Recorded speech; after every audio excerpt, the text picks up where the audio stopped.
Dernière question. Y a-t-il une dernière question parmi vous? Non? Oui? Une dernière question là-bas tout au bout? Allez, dernière question, nous vous écoutons. Oui, merci. Alors, je me présente, je suis un étudiant au lycée Condorcet d'Arcachon, donc j'étudie en BTS Tourisme. Et donc, je suis d'accord que Facebook et les autres réseaux sociaux, ça ne doit pas être négligé, etc. Mais bon, on voit que un grand nombre de ces utilisateurs sont d'abord jeunes. Donc, la moyenne d'âge en fait de ces utilisateurs, des utilisateurs de Facebook, etc., est plutôt jeune. Et je me demandais, je me posais la question, est-ce que le public visé, en fait, les touristes qu'on recherche sur le bassin, est-ce qu'ils correspondent vraiment au public sur Facebook, autrement dit les jeunes? Puis-je simplement reformuler votre question avant de la donner, la reformuler en disant ceci: correspondent-ils à ceux qui viennent actuellement sur le bassin?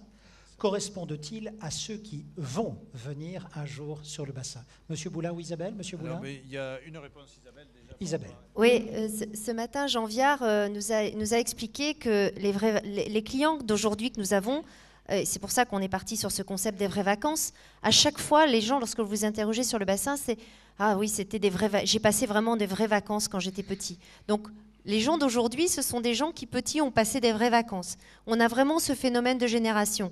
Et Jean Viard nous disait, soyez prudents pour continuer à faire travailler ces générations. Donc, il faut effectivement communiquer auprès de la jeunesse d'aujourd'hui pour que, justement, ce soit eux qui aient envie de témoigner sur les vraies vacances pour... voilà, ils vont transmettre aux générations futures aussi. Donc, c'est vraiment un travail de génération.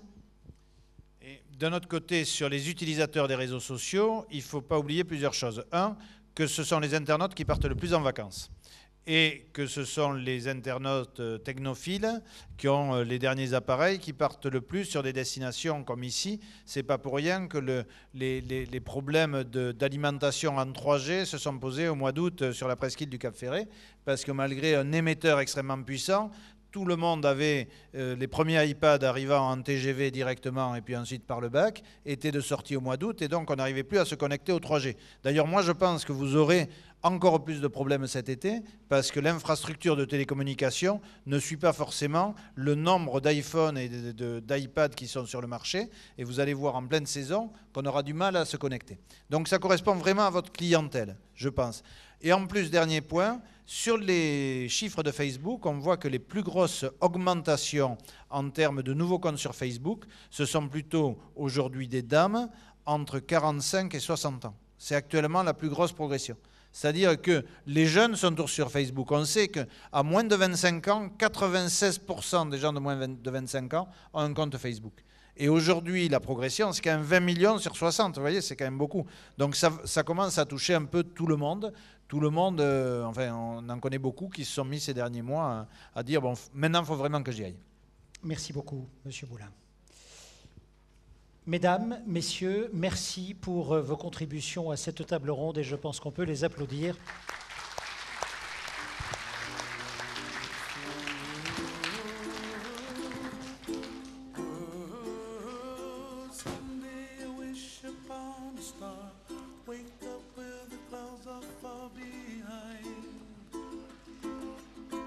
Notre journée touche à sa fin. Et si vous le voulez bien, je vais maintenant laisser la parole à vos élus pour qu'ils puissent en dresser le bilan, éventuellement des recommandations, des choses qui les ont touchés dans tout ce qui a été dit, dans ce que vous avez dit, éventuellement depuis ce matin. Simplement, de mon côté, je vais tenter de vous faire une synthèse. Ce n'est pas du tout un bilan. Le bilan va venir.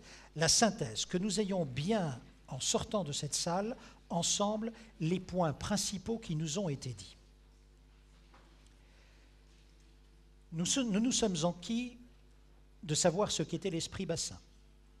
Philippe Sella nous a dit, attention, lorsque vous vous engagez sur un projet, c'est un collectif qui part, partez tous ensemble. Ne vous isolez pas tout seul, souvenez-vous. Engagement, confiance, fierté. Vous y allez tous ensemble sur la saison prochaine. Isabelle Galigné nous a dit, et relayé par Didier Jeannot pour l'agence Horizon Bleu, attention, notre concept que nous mettons en place, c'est le concept « Ici, on passe de vraies vacances ». Ça, c'est une campagne de notoriété. Mais en plus, vous allez devoir maintenant construire au fur et à mesure votre image. C'est ce dont nous venons de parler. Le point important sur lequel vous allez appuyer, vous l'avez compris, ce sont les réseaux sociaux.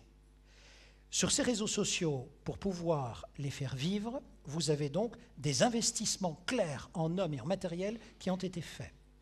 Mais vous allez devoir inviter un certain nombre de personnes à témoigner. Alors, vous les inviterez, les informations, vous allez les faire remonter, et ce sera toujours le paramètre à avoir en tête, vous les faites remonter vers les offices de tourisme. C'est une chose. Et d'un autre côté, vous allez, en tant qu'habitant, pouvoir témoigner. En tant qu'hôtelier, en tant que professionnel, en tant que restaurateur, c'est vrai. Mais vous allez pouvoir aussi inviter les autres, les touristes, à pouvoir eux aussi témoigner, à être sur ces réseaux, à dire ce qu'ils en pensaient, à montrer quelles belles vacances, quelles vraies vacances ils ont passées.